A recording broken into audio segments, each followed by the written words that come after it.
Écran large, l'émission qui rassemble tous les métiers du 7e art, chaque lundi et mercredi à 21h avec Thierry Genovese sur RCN.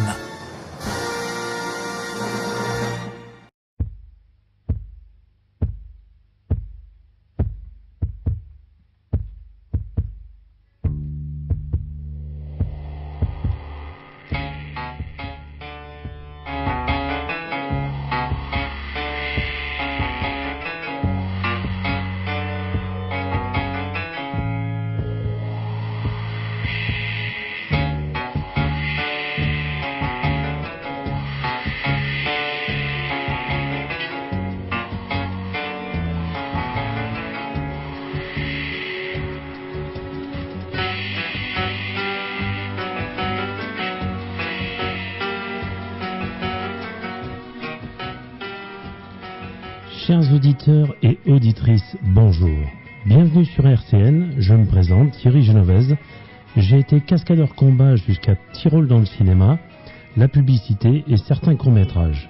Je vais donc animer une nouvelle émission sur le cinéma que j'ai nommée Écran large. Tous les lundis soirs, vous pourrez nous retrouver l'invité moi-même pour une nouvelle émission. Pour ceux qui me connaissent, ils savent ma passion pour ce cinéma qui me dévore depuis mon plus jeune âge. Nous aurons à chaque fois un invité différent, nous recevrons tous les métiers du cinéma. Aujourd'hui, on reçoit un des plus grands cascadeurs et coordinateurs de cascade de tous les temps, et parfois comédien. J'ai nommé Pierre Rosso, très grand ami de Bébel, Lino Ventura, son papa de cinéma, et grand ami de Jojo, alias Johnny Hallyday. Et l'un des plus beaux comédiens, bien sûr, avec Delon, Maurice Ronet, avec qui il a passé de très beaux moments. Il a travaillé avec de très très grandes pointures américaines comme James Coburn, Charles Bronson. Il a eu des soucis, il a été la doublure constante d'Anthony Quinn, avec qui il s'est entendu par contre à merveille. Il va aussi nous parler de différents records du monde, de différents hélicoptères en vol. Pierre Rosso, c'est le cascadeur et coordinateur de cascade par excellence. Il a travaillé avec nos regrettés Gilles Delamarre et Claude Cariès, qui ont travaillé tous les deux avec les deux plus grands cascadeurs comédiens du cinéma, j'ai nommé Jean Marais et Jean-Paul Belmondo.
Bonjour Pierre. Bonjour.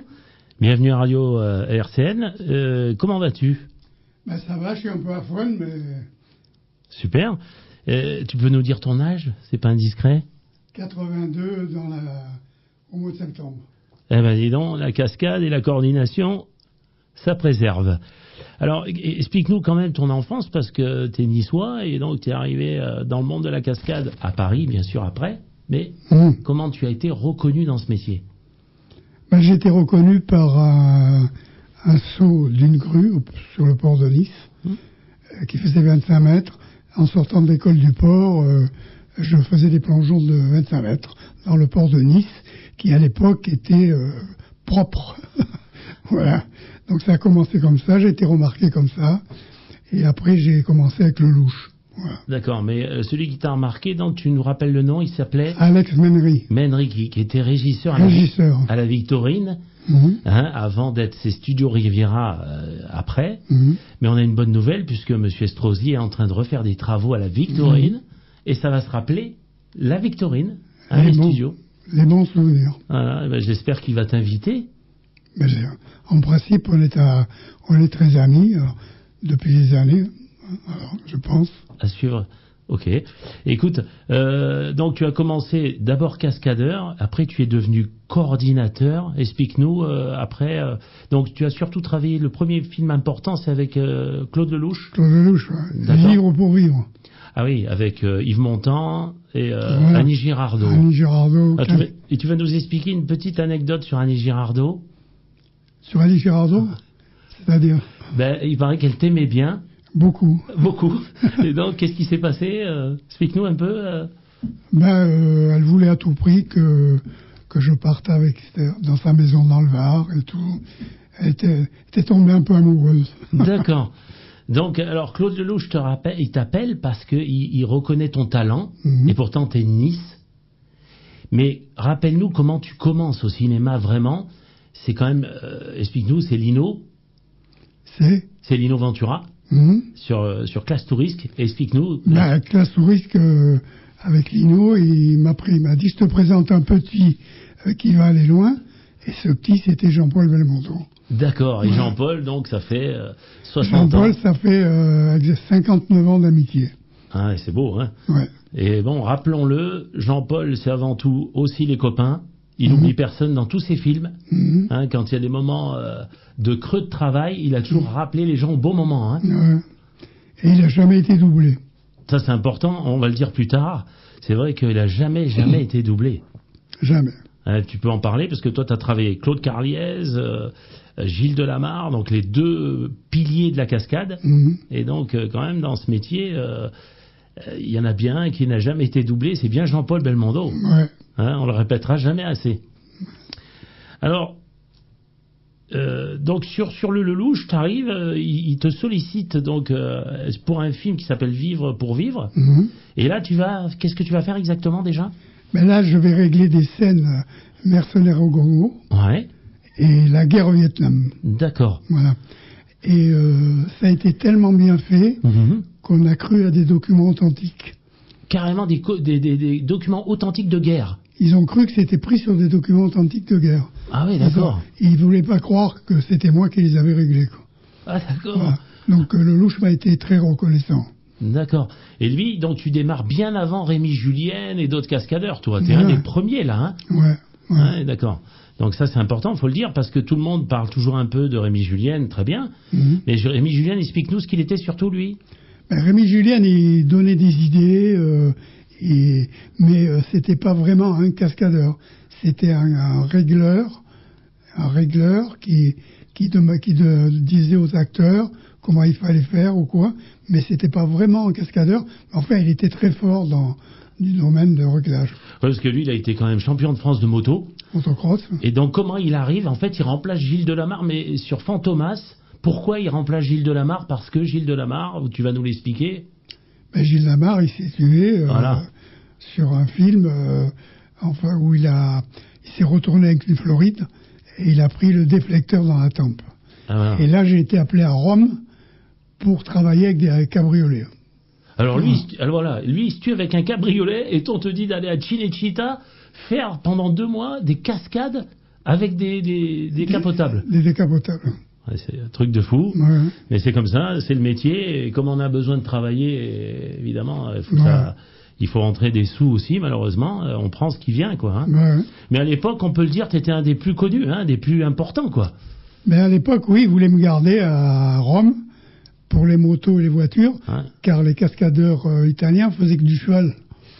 Ah, d'accord. Donc ils voulaient me garder, mais comme moi j'étais le number one en France, j'ai hésité. Voilà. Ah ouais, tu t'es dit, bon. Voilà. Puis bon, toi, tu es très famille, donc tu voulais pas trop t'éloigner de ta famille aussi? Non, puis je dis, étant number one en France, je voulais pas rester à Rome, quoi. Ouais. Parce que tu as quand même aussi eu des propositions avec Sergio Leone après, pour faire du cheval, des westerns, etc. Ouais. Donc très bien, hein. Alors, tu as été aussi comédien. Tu as été reconnu après par le métier, et donc tu as commencé à faire un film qui s'appelait Rencontre, je t'ai vu, avec Pierre Brasseur et Michel Morgan. Qui explique-nous comment ça s'est passé. Ça s'est passé que je devais avoir Michel Morgan, je jouais le gigolo de Michel Morgan, et j'avais des scènes face à Pierre Brasseur où j'étais un peu impressionné. être face à lui et donner la réplique, c'était dur. Et Pierre m'avait dit, te casse pas la tête, ça va bien se passer. Et ça s'est très bien passé. Oui, d'ailleurs, j'ai vu le film il n'y a pas longtemps, c'est magnifique, hein, t'as un beau rôle, hein. Ouais. On te voit dans tout le film. D'ailleurs, Michel Morgan voulait me présenter à Olga Horstig, qui était l'impresario de Bardot, et le sien, pour devenir comédien. D'accord. Et moi, j'ai préféré rester dans la cascade. Ah, la cascade. Voilà. Bah, t'as pas eu tort, puisque après, il est venu un tas de beaux films, hein, où tu as bien travaillé, et tu nous expliqueras qu'il y a quand même des réalisateurs qui étaient un peu fous, plus fous que toi au niveau psychologique, on va dire. Ben, c'était pas fou, c'était quand même réfléchi. Hein. Non, mais lui, les réalisateurs, par exemple, tu me disais que tu n'avais pas eu un très bon rapport avec Yves Boisset, par exemple. Non, c'était un peu un sadique. Ouais, c'est-à-dire, il avait tendance à vous faire aller jusqu'au... la corde... À la limite de l'accident, quoi. Ouais, d'accord. Ouais. Par exemple. Après, tu nous parleras de Georges Lautner. Ah, j'ai fait tous ces films. Hein. Ouais, t'as été très heureux de tourner avec lui parce que bon, c'est quelqu'un qui aimait sa famille. Il avait toujours les mêmes, il employait toujours les mêmes. Ouais, et puis il aimait les gens, quoi. Technicien, cascadeur, c'était toujours les mêmes. Il était très fidèle. Ouais, c'est vrai. Et on le regrette beaucoup. Ouais, moi je crois que c'est un des plus grands. Ouais, Grand. Très humain en tout cas, hein. Un très humain. Très humain. Hein, c'était sa grande famille, les comédiens il les aimait, mais il aimait tout le monde lui. Ouais. Moi j'avais fait un saut de 3 étages sur le dos dans des boîtes de carton, parce qu'à l'époque il n'y avait pas de matelas à air. Et quand il a entendu le bruit, il m'a dit il y avait 3 caméras, on la refait pas. Tu m'as trop fait peur. Oui, c'était le film avec Michel Constantin, qui était sur le port, donc l'immeuble qui est justement en train de se dégrader là. J'ai vu il n'y a pas longtemps. Donc toi, tu as fait un saut sur les cartons et Georges, il avait toujours peur. Lui. Toujours peur. Il se disait qu'est-ce qu'il y a... Rien que l'explosion des cartons. Bah, je peux en parler parce que moi, j'ai eu la chance de faire un festival avec lui de 20 jours. Et c'est vrai que même les gens qui entouraient avec lui, qui travaillaient du moins, il aimait bien que tout le monde soit bien. Hein. Alors... donc c'est le film qui t'a propulsé, le film de Vivre pour vivre de Claude Lelouch, donc, hein. Ouais. D'accord. Ouais. Et lui, après, il t'a refait après, travailler. J'ai fait Le Voyou. Le Voyou. Ouais. Avec Charles Gérard. Ouais, qui est encore là, hein, et qui est avec Jean-Paul, on a encore vu à Roland-Garros ce week-end. Et puis avec Charles Denner, qui était sur le film aussi. Un super film. Alors, tu as travaillé dans le monde entier, hein. Tu n'avais pas d'agent, toi. C'est toi qui te débrouillais, c'était du bouche à oreille. Oui, j'avais pas d'agent. Ah, d'accord. Donc, t'as quand même fait, on va le répéter, t'as fait combien de films en moyenne ? 150. 150, d'accord. Cascade, comédien, mélangé, hein ? Oui. D'accord. T'as travaillé à l'étranger aussi ? Oui. Hein, en Espagne, en Allemagne ? En Espagne, en Autriche, en Allemagne. Ouais. J'étais un peu partout, quoi. Ouais, donc t'as été très très reconnu dans le métier. Ouais. En Allemagne, il t'est arrivé un petit souci, tu m'as dit, tu tournais avec une voiture. Une GT40 Ford, ouais. D'accord. Et là, ça a été... ça aurait pu être grave parce que je devais sortir dans un virage au cirque du Nürburgring. Ouais. Et donc la voiture a plongé. Les arceaux, au lieu de les emboîter, ils les avaient soudés. D'accord. Catastrophe. On emboîte toujours des arceaux. D'accord. Comme moi, j'étais pas là, ils ont fait n'importe quoi. Et ils ont transpercé mon siège entre mes côtes. J'ai failli être crucifié, quoi. Ah ouais, carrément, ouais, d'accord. Là, j'ai échappé belle. Oui, donc tu étais arrangeur, coordinateur, et c'est ce qu'a fait Rémi Julienne dans beaucoup de Jean-Paul Belmondo, hein, dans Le Marginal, tout ça, il faisait comme toi en fait. Hein. Donc toi, tu as été bien avant les autres, qui étais quand même né en 36, donc t'es bien arrivé avant les autres. En même temps que Gilles Delamarre, qui lui, quand même, a formé un peu Jean-Paul, on va dire, à la cascade aussi. Ben oui, il a fait le film au Brésil. Avec voilà, L'homme de Rio, où là, il a failli avoir un accident, Jean-Paul, d'ailleurs. Ouais, Jean-Paul est resté bloqué en plein milieu. Il est revenu à force de bras, parce que c'est un mec tellement costaud qu'il ne méritait pas ce qui lui était arrivé, quoi. Mais enfin, Jean-Paul, c'est mon frère. C'est même pas un ami, c'est mon frère. Oui, bien sûr. Voilà, on s'adore depuis 59 ans et un jour on a fait un truc extraordinaire parce que il était au Negresco et donc il nous prépare l'ascenseur et nous on lui dit non, nous on prend pas l'ascenseur, c'est trop dangereux. Et on a escaladé la façade jusqu'en haut à sa chambre, au plus haut. On a plongé dans une chambre, on s'est planté de chambre, on a réveillé un couple, et Jean-Paul s'est présenté, Jean-Paul Belmondo, excusez-moi, on s'est trompé. Bonjour, c'est moi, j'arrive. Voilà. Ouais, donc, toujours en train de faire Des blagues. Des blagues, des conneries. Et il en fait tout le temps, d'ailleurs. Ah ouais, bah oui, il arrête pas, lui. Il adore ça, il me met du sel dans le café, dans le limoncello. C'est constamment. C'est un grand plaisantin. Ouais. Bah, d'ailleurs, il va pas tarder à arriver, là, sur la côte. Oui, juillet-août. Juillet-août, il est en vacances, en général. Est-ce qu'il va bien, d'ailleurs, Jean-Paul? On va prendre des nouvelles. Ouais, ça va, très bien. Il va très bien. Très bien. Bon, il est fatigué, bien sûr, par ce qu'il a eu, mais... Ouais, mais il a le moral tout le temps. Ah, il a toujours le moral, c'est impressionnant. Hein. Ouais. Non, franchement, sacré bonhomme. Hein. C'est vrai que c'est dommage ce qui lui est arrivé. Il méritait pas ça, non? Non, vraiment pas. Alors, on en revient, tu as des vrais amis, mais tu as eu des vrais amis dans le cinéma et la chanson, toi. Ouais. Parce que tu vas nous expliquer que tu étais un grand copain à Michel Sardou aussi. Michel Sardou, Johnny Hallyday. Johnny, bon, Jojo... Jojo pendant 15 ans. Ouais. Alors, Jojo... Inséparable. D'ailleurs, j'ai pas arrêté de pleurer le jour où il est décédé. D'ailleurs, on n'a jamais vu 1 million de personnes sur les Champs-Élysées pour un chanteur. Ah non, ça c'est sûr que là, Jojo... C'était un mec très simple, adorable, qui m'avait offert son blouson avec l'aigle dans le dos, parce qu'il savait que j'aimais ça. Enfin, c'était un mec, on s'aimait beaucoup, on avait acheté un offshore ensemble, enfin, on a fait plein de trucs ensemble. Donc vous êtes restés copains 15 ans. Enfin, 15 amis. Amis. Pire, c'est pire que ça. Amis. Vous avez acheté un bateau ensemble aussi? Ouais, un offshore. Ouais. Un offshore. Ouais. Et lui, il savait conduire le offshore? Non, pas trop. Voilà. C'est moi qui il n'avait pas de permis. C'est moi qui avais les permis. Alors. Ah, ouais. D'accord. Et comment tu le connais? T'es présenté par quelqu'un à Saint-Tropez ou à Paris? Johnny, on s'est connus à Saint-Tropez. Ouais. Ah oui, d'accord. Ouais. C'est au moment où lui, il était vraiment... Ouais. Et à l'époque, il était avec Adeline. Il était avec qui, lui Il était avec Adeline, je crois. Hein, Adeline. Blondio. Adeline, Ouais, c'est ça, ouais, d'accord. Ouais. Bon, super, Sardou. T'avais travaillé avec son papa, Ouais. je crois. Hein. D'ailleurs, c'est son papa qui m'avait présenté Michel, parce qu'il faisait toujours la gueule. Et il m'a dit, il y a le petit qui va arriver, tu vas voir, il fait toujours la gueule. Et il lui dit, Michel, je te présente Pierre Rousseau, qui est un grand ami de Johnny Hallyday. D'accord. Et là, on a sympathisé et on a fait plein de choses ensemble. D'accord. Bon, ici à Nice, alors toi, tu as eu la chance de travailler à la Victorine, bien sûr, la grande époque, et tu as connu plein d'acteurs américains, français. James Coburn. Coburn, donc James Coburn. Hein, c'est pas n'importe qui. Non. Et quand il venait sur la côte, il t'appelait, tu mangeais un bout avec, il repartait, même s'il travaillait en Italie. James Coburn, c'est un mec, un jour à la Victorine, il était donc au studio, et il m'appelle, il me dit Peter, you remember me? Alors je lui dis non, what's your name? Et il se jette dans mes bras et tout. Enfin, c'est un mec simple, extraordinaire. Ah ouais, parce que toi, tu avais tourné donc un film qui s'appelait Les Invitations Dangereuses, ouais. où lui, il était... Il y avait Raquel Welch, Di Cannon, Di Cannon qui tourne avec toi alors qu'elle vient de tourner avec Jean-Paul Belmondo dans Le Casse en 71. Ouais. Et vous vous retrouvez là au port de Nice. Et là, là, tu joues le rôle de... J'ai vu, tu conduis un bateau, tu repars. T'es un peu sur le bateau souvent, on te voit là.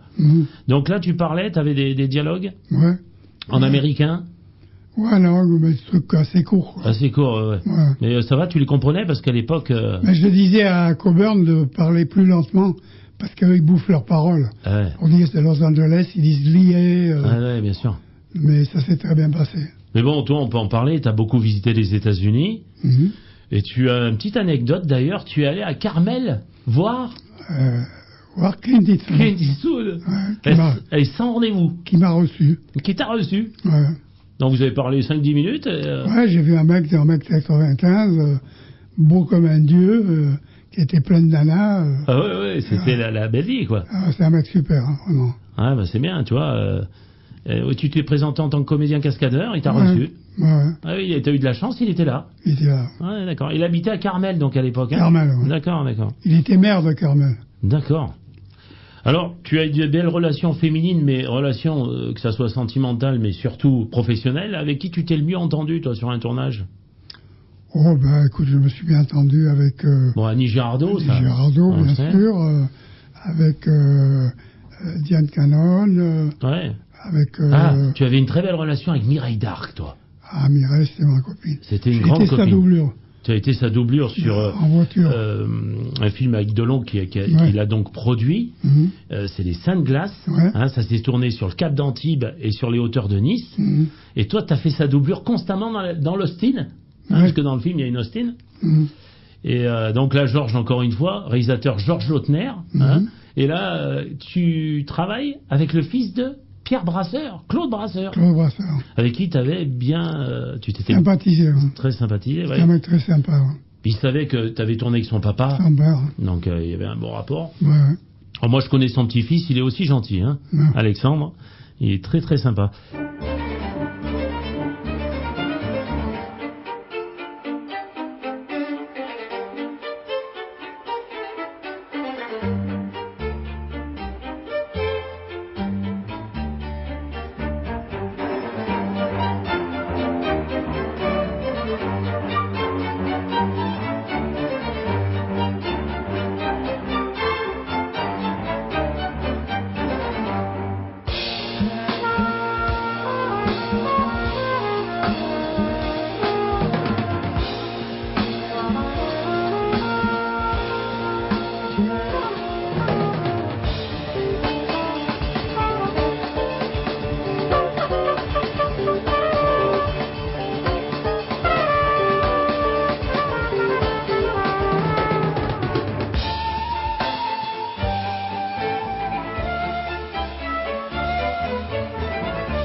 Vous avez pu entendre la bande originale de Philippe Sard, sortie en 1979, Flic ou voyou.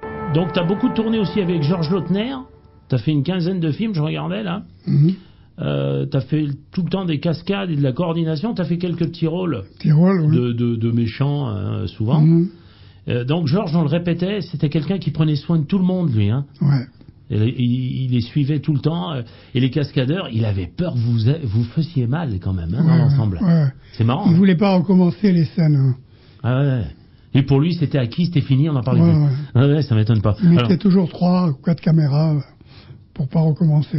D'ailleurs, on a vu dans Joyeuse Pâques sur Nice, on voit dans le bonus avec Belmondo, il a la trouille, hein, parce que même si Julienne est là pour coordonner, il a peur. Hein. Ouais. Mais bon, on se rappellera toujours de lui, parce que c'était quelqu'un de gentil, humain, et qui prenait soin des autres. En tout cas, dans n'importe quoi. Hein. Ouais. Enfin, soit les cascadeurs et les gens à côté. Alors, tu as tourné avec des comédiens américains, on l'a dit, à la Victorine, mais tu étais la doublure officielle de quelqu'un de fabuleux. Anthony Quinn. Anthony Quinn, mais c'est pas n'importe qui quand même. Non, Anthony Quinn m'adorait et il voulait toujours que je sois sa doublure, il m'a imposé partout. Ah ouais. Il m'a imposé partout et il était un jour à l'Esquinade à Nice avec Malcolm McDowell. Ouais. Et moi j'étais en voiture avec Bossufi. Marcel Bossufi. Ouais. Bien sûr. Et j'ai fait un tête à queue et j'ai mis le cul dans la table d'Anthony Quinn et McDowell. Ils se sont jetés par terre en croyant que c'était un accident. Et donc Anthony Quinn, qui parlait 5 langues, hein, il était sculpteur, il était peintre, il avait plein de qualités. Hein. Il s'est relevé, il m'a dit retour. Oui, il a dû avoir peur. Hein, il a cru un accident véritable. Alors on va refaire de la pub. Tu as été un grand ami du restaurateur L'Esquinade, mais qui n'est plus à L'Esquinade, hein, puisque ça a été remplacé. Et c'est vrai que entre toi et Jean-Paul, vous avez fait venir pas mal de monde, enfin surtout toi déjà. Marcel. Mais c'est vrai que dans Flic ou Voyou, il répète souvent allez manger à L'Esquinade. Il lui a fait de la pub. Réservé 2 places à L'Esquinade, qui était le restaurant l'un des plus réputés, où il y avait tous les acteurs, les comédiens, il y avait tout le monde, tous les grands, quoi. Ah, bien sûr. Alors écoute, le cinéma, on a fait un peu le tour, mais c'est vrai que alors à un moment, tu t'es dit bon, j'arrive un peu au bout, j'ai 60 ans, c'était bien, et tu t'es lancé tu as été un recordman de 6 sauts à l'élastique d'hélicoptère. Alors explique-nous, ça part de... Alors surtout, on tombe bien, on est dans une radio, des personnes que tu vas parler, qui t'a sponsorisé, tu peux le dire évidemment. Pour les sauts à l'élastique, il y a eu 3 personnes. Pour les sauts à l'élastique. Ouais. Oui, il y a eu Patrick Partouche. Qui m'a pour la traversée sous l'hélico, Partouche. D'accord. Surtout pour la traversée sous l'hélico. Ah oui, ça c'était Juan Lépin Calvi. Aller-retour. Aller-retour. Donc ça c'est Patrick Partouche. Ça, c'est Patrick Partouche. Et qu'est-ce qu'il a dit d'ailleurs? Quand TF1 l'a interviewé, il a dit vous n'avez pas besoin de Pierre Rousseau pour la publicité. Il a dit mais j'ai connu un mec qui avait des couilles. Oh, ouais, d'accord. Bon c'est énorme. En tout cas, encore un monsieur qui est très gentil, hein. Ah, formidable. Parce que moi je l'ai connu au 314 là à Cannes, vraiment un homme d'une gentillesse exceptionnelle aussi, hein. Formidable. Deuxième qui t'a sponsorisé, Patrice Mazig. Patrice Mazig, oui. Mazig, pardon. Il a mis 50 000 euros. D'accord. Pour faire mon saut de 850 mètres. D'accord. Que j'ai fait à Monaco à la demande du prince Albert. Qui est mon ami. Qui est un ami aussi à toi, bien sûr, puisque... Très intime. Très intime, mais on a vu tes différentes photos sur Nice Matin à l'époque et dans ta carrière. Il y a eu un 3e qui t'a sponsorisé après? Non, c'est les 2 le plus, hein, Patrick Partouche, Nazig. Alors, monsieur Nazig, il avait une entreprise tu nous avais dit? Il faisait les trucs pour la chaleur, le froid. Ah oui, la climatisation. Climatisation. D'accord, ok. D'ailleurs, il navigue entre Israël et Nice, lui. Ouais. Ah, il vient souvent. Mais il est tout le temps en Israël, là, en ce moment. D'accord, ok. Ouais. Et un 3e qui t'a sponsorisé, non? Ah oui, façonnable. Ah Albert Goldberg. Ah oui. Donc là, ça c'est un grand ami, tu me l'as dit. Ouais. Puisque c'est lui qui t'a fait démarrer, on a oublié d'en parler au début, en tant que mannequin. Ouais. Et après, il t'a dirigé vers le roman photo. Hein? Avant l'époque, ça se faisait beaucoup. Ouais. T'en as fait, il paraît, plus de 200. Plein, ouais. Donc, des personnes qui, au bon moment, étaient toujours là, quand il fallait. Mais Albert, c'est un mec formidable, qui a un grand cœur, qui a monté une belle affaire dans Nice. Ouais. Il a 2 magasins de 1000 mètres carrés. D'accord. Ouais. Où il fait des vêtements fantastiques. D'accord. Et c'est un mec simple, pour qui l'amitié compte beaucoup. Puisqu'à l'époque où il avait Façonnable rue Paradis, on était tous chez lui. Et il nous faisait des vêtements, des trucs. Et le père m'avait fait mon vêtement de mariage. D'accord.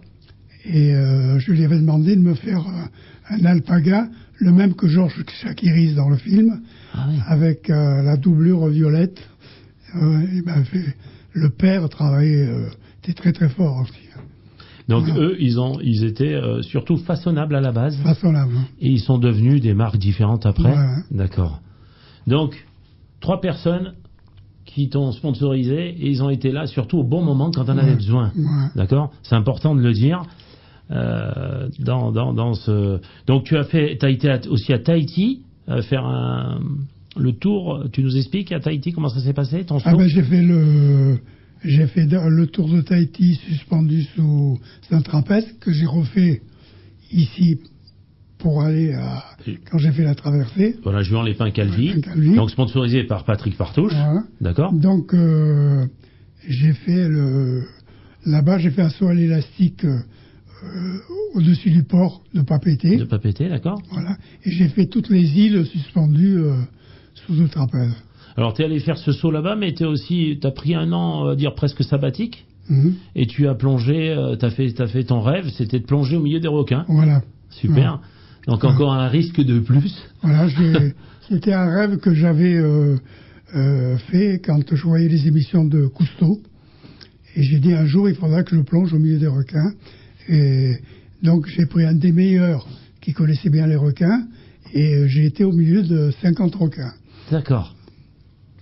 Et j'ai jamais été mordu parce que il faut pas les exciter, c'est tout. Oui, d'accord. Ouais. Alors, tu as eu des relations privilégiées, on a parlé, Monseigneur Albert II de Monaco. Pourquoi tu l'as connu? C'est parce que tu tenais une boîte de nuit à un moment avec... Mariana Borg. Voilà, l'ex-femme à John Borg, le tennisman. Et donc, tu voyais un tas de monde, évidemment, sur Monaco. Et tu as un très beau souvenir de... Stallone. Ouais. Explique-nous un peu ça. Ben, Stallone, on a sympathisé tout de suite. D'accord. C'était un mec très simple. Et donc, il m'a d'ailleurs dédicacé, envoyé une photo de lui dans Rambo, où il a mis pour mon ami Pierre Rousseau. D'accord. Ouais, c'était un mec très très simple, ça. Très très bien. D'accord. Oui, puis il connaissait bien le prince, sûrement, à mon avis, donc ils étaient en relation. Et Mariana Borg, donc, elle t'a sollicité parce que tu étais quelqu'un de connu dans le métier. Voilà. Elle a dit, tiens, on va monter ça ensemble. Voilà. Et Borg venait quand même, il venait des fois, lui, Blanc Borg, non? Oui, il venait. Alors aujourd'hui, t'as quand même 82 ans. J'ai appris que tu vas être sollicité pour encore régler des cascades à cheval, là, dans pas longtemps. Oui. Donc, tu vois, on fait encore appel à toi, c'est génial. Oui. Parce que c'est un gars qui a été tué par un cheval qui a fait une ruade. Oui, le synopsis, en fait, oui. Donc on a pris un pantin pour faire la scène. D'accord. Bon, et moi je dois expliquer et régler tout ça. D'accord. Que je dois faire la semaine prochaine, je crois. Oui, alors c'est Franck Merenda, le réalisateur, qui est un grand ami. Pourquoi? Parce que tu as travaillé... Parce que le père m'a envoyé à Rome à la mort de Gilles. Voilà. D'accord. Ouais. Ah oui, c'est lui qui t'a envoyé à Cinecittà. Ouais. Et donc à Cinecittà, tu travailles que 2 mois, mais alors les Italiens, ils se disent, mais qui c'est ce phénomène, quoi? Il est là, il arrive. Les Italiens, ils voulaient me garder là-bas, parce qu'ils faisaient que du cheval. Ouais, c'était l'époque où beaucoup... Ah ouais, donc d'où la relation avec Sergio Leone, qui après veut te faire tourner dans les... Bon, faut savoir, Sergio Leone, il a beaucoup fait travailler notre ami Robert Hossein, qui lui a fait 4-5 films, oui. Il en a fait, on va dire 5. Et il était grand copain avec Sergio Leone, donc tu aurais pu bosser pas mal avec lui. Puis Clint Eastwood, qui est quand même travaillé là-bas. Puis c'était aussi l'époque des...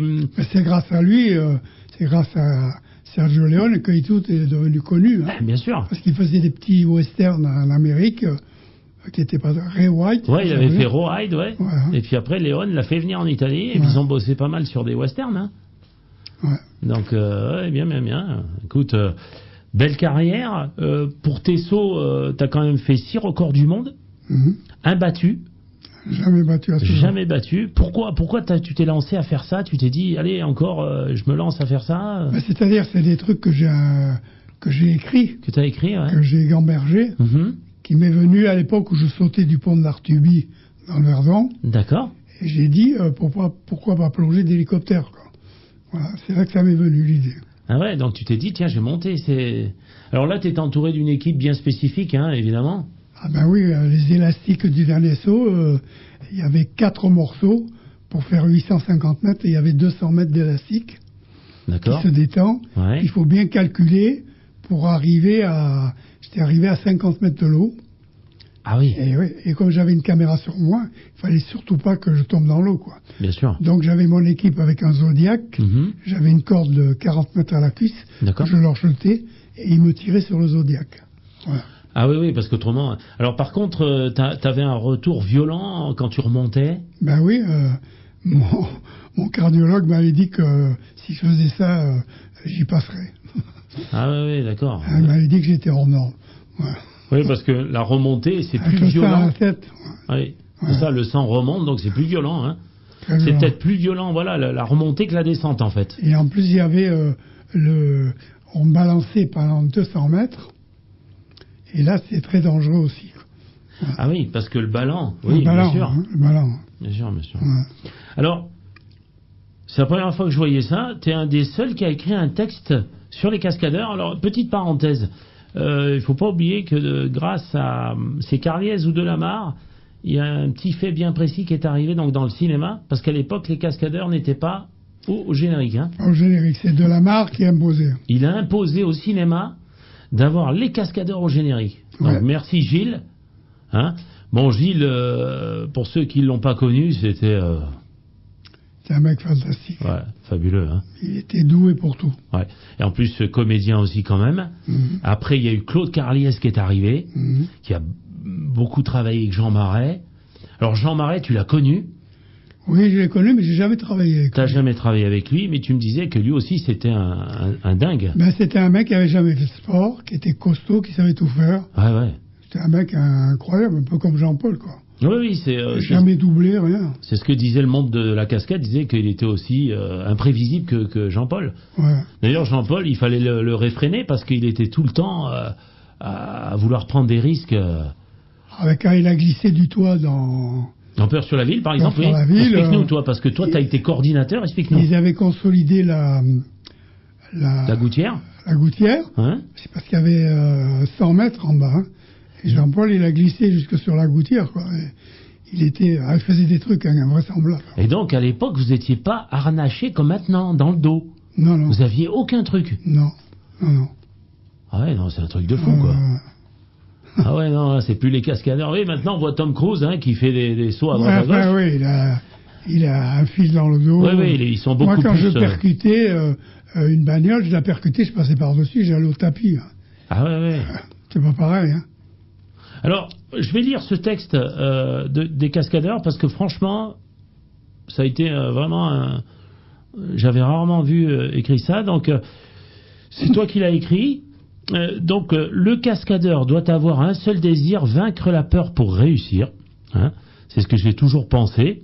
Pourquoi aimer ce métier, hein? Pour prouver à soi-même que l'on est un homme qui, avec du courage et du bon sens, l'on peut réussir des choses qui paraissent impossibles aux yeux des autres. Dieu que la vie aurait été monotone si j'avais fait un autre métier, même bien rétribué. Je n'aurais eu aucune satisfaction personnelle, et puis là, la vie est tellement courte et remplie de problèmes, autant la vivre dangereusement. Moi, personnellement, avant d'exécuter une cascade, j'ai très peur, surtout de ne pas la réussir à la demande de la mise en scène, qui est souvent appréciée par le travail du cascadeur. Mais une fois terminé, si tout est satisfaisant, quelle joie j'éprouve. Quel autre métier pourrait-il m'apporter cela? Aucun, je pense. Donc, tu as écrit ça à un moment où tu étais au summum, là, c'est pas possible, parce que quand on lit ça, on se dit... Donc, jamais peur de prendre des risques, quoi. Non, mais c'était des risques bien calculés, et puis j'aurais jamais pu faire un autre métier. Je pense que je suis tombé là-dedans un peu par hasard, mais c'est le métier qui me convenait, quoi. Mais quel heureux hasard, puisque tu as fait une magnifique carrière. Ouais. Tu as été bien avant tout le monde. Hein, parce que bon, Gilles Delamarre arrive, Claude Carliez, mais il y a un Pierre Rousseau là que au début on connaît pas à Nice qui est en train de former sa carrière. On remerciera encore une fois jamais assez Alex Menry, hein, qui t'a repéré. Et surtout, on va quand même parler de Bernard Mazoric, qui a été un gros directeur de production sur la Victorine, qui s'occupait aussi des films étrangers, surtout américains, puisque c'est lui qui a fait la plupart des films... Avec Terence Young et tout ça. Voilà, tous les films d'action, et c'est vrai qu'il a toujours pensé à toi, et c'est vrai que c'est un homme qui organisait bien ses tournages, et il avait un fichier bien détaillé des gens. Mais bon, toi, tu as été beaucoup coordinateur de cascade à la Victorine, donc tu peux parler... de tous les... Après, vers la fin, c'est vrai que quand je regardais dans les années 95, on voit il y a 2 films qui se sont faits avec Rémi Julienne qui est là et qui arrive et qui... Il n'y a qu'une personne, qu'un acteur avec qui je ne me suis pas entendu, c'était Bronson. Ah oui, explique-nous alors, Bronson, qu'est-ce qui se passe sur un tournage? Bronson, sur un tournage, quand on répète mécaniquement. Bien sûr. Et après, dans l'action, bon, on peut se faire des bobos. Bien sûr. Bon. Et lui, en répétition, il m'a tapé la tête contre le mur, il m'a cassé la montre. Alors, je lui ai sauté dessus. J'étais en train de l'étrangler. J'ai chaviré les caméras et tout. Donc, tout le monde m'a sauté dessus pour le séparer. D'accord. Et je lui ai dit, toi, t'es un mec fort. Moi aussi, je suis un mec fort. Voilà. Donc, ils nous ont séparés. Et quelques jours après, je le vois à Cap 3000. J'ai dit, tiens, ça a pété dans le Cap 3000. Là. Et il est venu vers moi, il a dit, excuse me. Ah, il s'est excusé. Ouais. Bon, c'est un gentleman. Ouais. Mais bon, il avait, d'ailleurs, il a fait quelques films un peu violents. Et en plus, il s'appelait Charles Budzinski. Oui. Ouais. Il était d'origine étrangère, mais c'est surtout que c'est vrai qu'il a fait Les Justiciers, il a fait Le Bagarreur avec James Coburn. Donc tu as tourné avec les deux. Ouais. Hein, c'est rigolo. Ouais. Donc, mais bon, tu garderas un très très bon souvenir quand même d'Anthony Quinn, parce que Anthony Quinn, c'était quelqu'un avec qui tu t'entendais bien. Bon, James Coburn aussi, mais c'est vrai qu'Anthony Quinn, étant la doublure officielle, tu le voyais tout le temps, quoi. Ouais, mais Anthony Quinn, c'était un mec qui était doué pour plein de choses, quoi. Hein. Ouais. Sculpteur, peintre, parlait 5 langues. C'était un mec fabuleux, d'une simplicité incroyable. J'ai vraiment adoré Anthony Quinn et il voulait tout le temps que je sois sa doublure, tout le temps. Ah, c'est marrant. Oui, c'est vrai qu'on a vu pas mal de vidéos où des fois il joue au tennis là dans les hauteurs de Nice. Il était souvent à Nice. Hein. Ouais. Il aimait bien la Côte d'Azur, lui. Ouais. Alors, c'est bien. Hein. C'est super. Écoute, tu as eu une magnifique carrière. Bon, qu'est-ce qu'on doit retirer de tous ces films-là toujours, donc, le risque, mais calculé. Hein. Calculé. C'est important. Hein. Calculé. Parce que quand on voit les cascades dangereuses... Alors, tu as fait aussi un film avec Robert Hossein, où là, tu es coordinateur, et tu as fait une scène importante au lac de Saint-Cassien. Explique-nous un peu, là, cette cascade.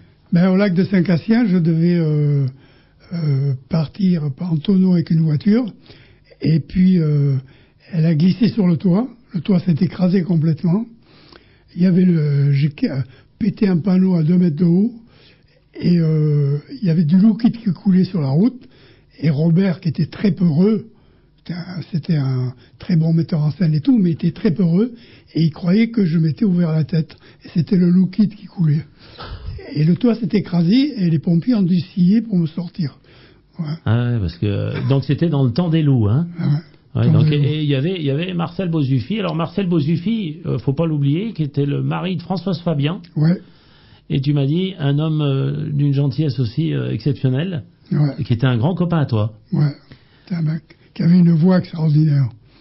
Alors, au cinéma, grand copain Jean-Paul Belmondo, ton papa de cinéma Lino avec qui tu as une petite anecdote aussi. Tu as mangé un soir au restaurant, un soir il arrive énervé avec sa femme. Explique-nous ce qui se passe.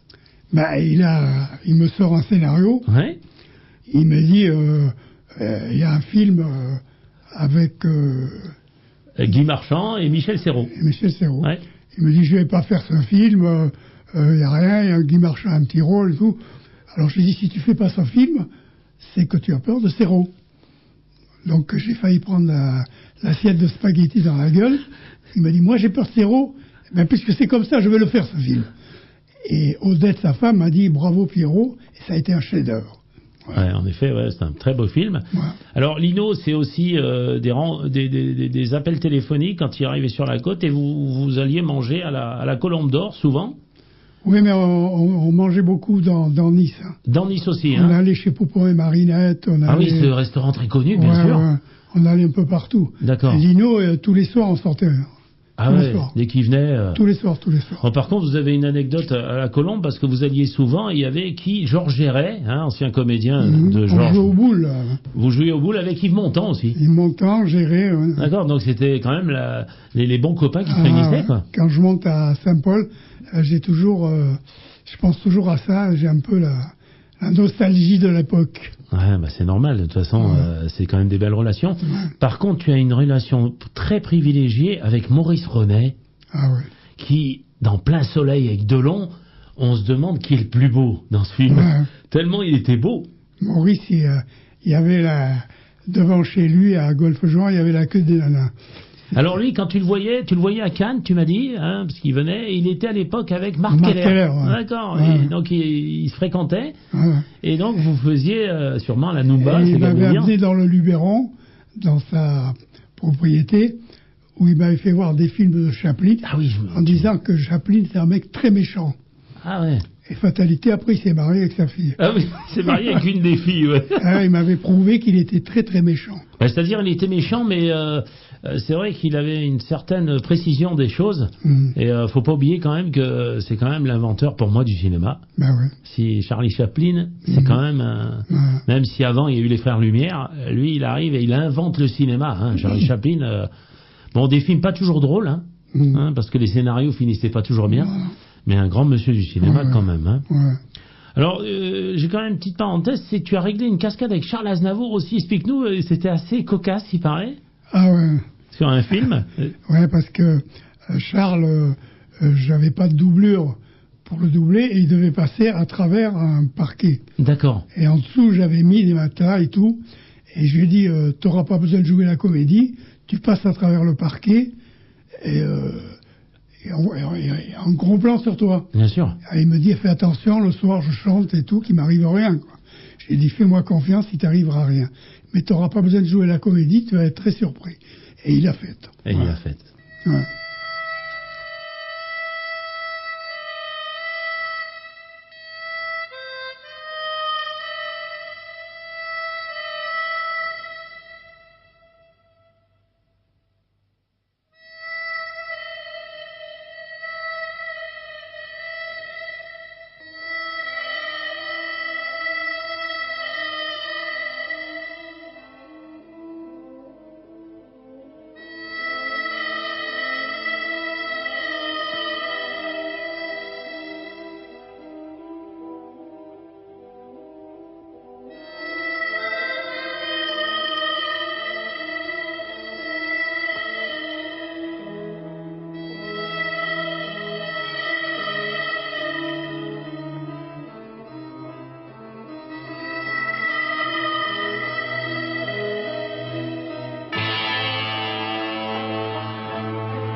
Vous avez pu entendre la bande originale d'Ennio Morricone, sortie en 1968, Il était une fois dans l'Ouest. On arrive à la fin de l'émission, mais je voudrais quand même que tu nous parles de Monseigneur Albert. Quelques petites anecdotes. Parle-nous par exemple du Grand Prix, à chaque fois, il t'appelle. Chaque année, il me fait envoyer des places pour les essais, ouais. Chaque année. Quand il passe en voiture avec ses gardes du corps, il sort de la voiture pour me faire la bise. Ouais. Bon, Albert est un mec très simple, très gentil, adorable, qui se prend pas pour sérieux. D'accord. Et je l'adore pour ça. Je l'adore. Super. C'est un mec super. Et c'est un très bon prince, et Monaco marche très très bien. D'accord, alors tu fais une grosse bise à Jean-Paul qui arrive, voilà. Et puis on te remercie pour l'émission. La semaine prochaine, on reçoit un passionné qui a différentes activités cinématographiques. Il écrit, il met en page, il collectionne les grands moments du 7e art. Il a été l'ami, quand je le dis ami, un grand ami de Jacques Thébault, une des voix de doublage les plus connues. Il est l'ami de l'épouse de Steve McQueen, j'ai nommé Neil Adams, avec qui il a une relation passionnante, en tout bien, tout honneur. Il est en construction justement d'un livre sur le grand McQueen, nous en parlerons. Il est en relation constante avec notre énormissime comédien de série, j'ai nommé Robert Conrad, alias James West des Mystères de l'Ouest, et bien d'autres séries passionnantes, nous en parlerons. Personnellement, j'ai hâte de le recevoir. C'est un puits de connaissances, notre cher Christophe Morin. Merci à tous de suivre Écran Large sur RCN. Si vous avez des questions, n'hésitez pas à nous contacter par mail Nous nous ferons un plaisir de vous répondre. Notre mail écranlarge.rcn@gmail.com. Grosse bise et merci à tous. Retrouvez ce moment en libre accès sur rcnradio.info, page podcast. Écran large, l'émission qui rassemble tous les métiers du 7e art. Chaque lundi et mercredi à 21h avec Thierry Genovese sur RCN.